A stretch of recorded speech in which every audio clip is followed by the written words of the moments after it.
আসসালামু আলাইকুম। আজকে শেয়ার করতে যাচ্ছি আমলনামা সম্পর্কে আলোচনা। প্রত্যেক মানুষের কাছে কিরামন কাতিবিন নামক দুজন করিয়া ফেরেশতা সদা সর্বদা অবস্থান করেন। ইহারা মানুষের পাপ পুণ্য লিপিবদ্ধ করেন। মানুষ পাপ ও পুণ্য যাহাই করুক না কেন, তাহা বিন্দুমাত্র কেরামন কাতেবিনের লেখা হইতে বাদ পড়ে না।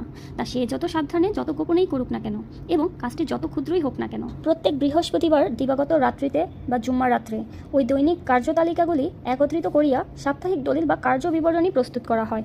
যদি কোনো লোক জুম্মার রাত্রে গত এক সপ্তাহের কৃত পাপের জন্য অনুতপ্ত হইয়া তওবা করে, তবে তাহার ওই সপ্তাহের গুণাবলী কাটিয়া সাপ্তাহিক কার্যবিবরণীতে শুধু নেকি এবং পুণ্য কর্মগুলি লিখিয়া লওয়া হয়। প্রতি বছর শবে কদরের রাত্রে প্রত্যেকের সাপ্তাহিক কার্য তালিকাগুলো একত্রিত করে একখানা বার্ষিক তালিকা তৈরি করা হয়। যারা শবে কদরের রাত্রে সারা রাত জেগে থেকে আল্লাহ পাকের জিকির আজকার ও ইবাদত বন্দেগীতে লিপ্ত থাকেন এবং নিজের কৃত গুনাহের জন্য অনুতপ্ত হইয়া তওবা করেন, তাদের বার্ষিক কার্য তালিকা হইতে গুনাহগুলি কাটিয়া দিয়া শুধু নেকিগুলো লিপিবদ্ধ করিয়া একখানা পাকা দলিল প্রস্তুত করা হয়। এইরূপ প্রত্যেক মানুষের নামে প্রতি বছর একখানা করিয়া কার্যতালিকা তৈরি হতে থাকে এবং তাহার মৃত্যুর পর সবগুলি কার্যতালিকা একত্রিত করিয়া একখানা পূর্ণ পাকা দলিল প্রস্তুত করা হয়। ইহারই নাম আমলনামা।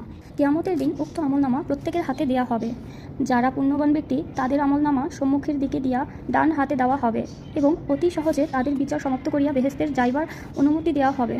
আর যাহারা পাপী ব্যক্তি তাহাদের পিছনের দিক দিয়া বাম হাতে আমলনামা প্রদান করা হবে এবং অতি কঠোরভাবে তাহাদের হিসাব নিকাশ লইয়া দোজখে প্রেরণ করা হবে। কিয়ামতের দিন প্রত্যেক ব্যক্তিকে নিজ নিজ আমলনামা উচ্চ স্বরে পাঠ করতে আদেশ করা হবে। পুণ্যবান ব্যক্তিগণ অনর্গল পাঠ করিয়া যাবে, আর পাপীগণ নিজেদের পাপ কাজের বর্ণনা সবার সামনে পাঠ করিতে লজ্জা অনুভব করবে। বিরত হওয়া মাত্র ফেরেশতাগণ তাহাদিগকে ধমকাইয়া বলিবেন যে, কেন করিতেছ না? তখন তাহারা বলিবে, কোটি কোটি লোকের সম্মুখে আমাদের পাপ কাজের বর্ণনাগুলি পাঠ করতে লজ্জা হইতেছে। ফেরেশতাগণ বলিবেন যে, দুনিয়াতে যখন পাপ কাজ করিয়াছ তখন লজ্জিত হও নাই, এখন লজ্জা করিয়া কী লাভ হবে? তোমাদিগকে আমলনামা পাঠ করিতে হবেই। এই বলিয়া আগুনের চাবুক দ্বারা প্রহর করিতে থাকিলে তাহারা উপায়ন্তর না দেখিয়া আমলনামা পাঠ করিতে থাকিবে। সুতরাং প্রত্যেক মুসলমান স্ত্রী পুরুষের একান্ত কর্তব্য যে তারা নিজ নিজ আমলনামা যাতে পাপশূন্য হয় তাহার জন্য সবসময় চেষ্টা করা। ধন্যবাদ।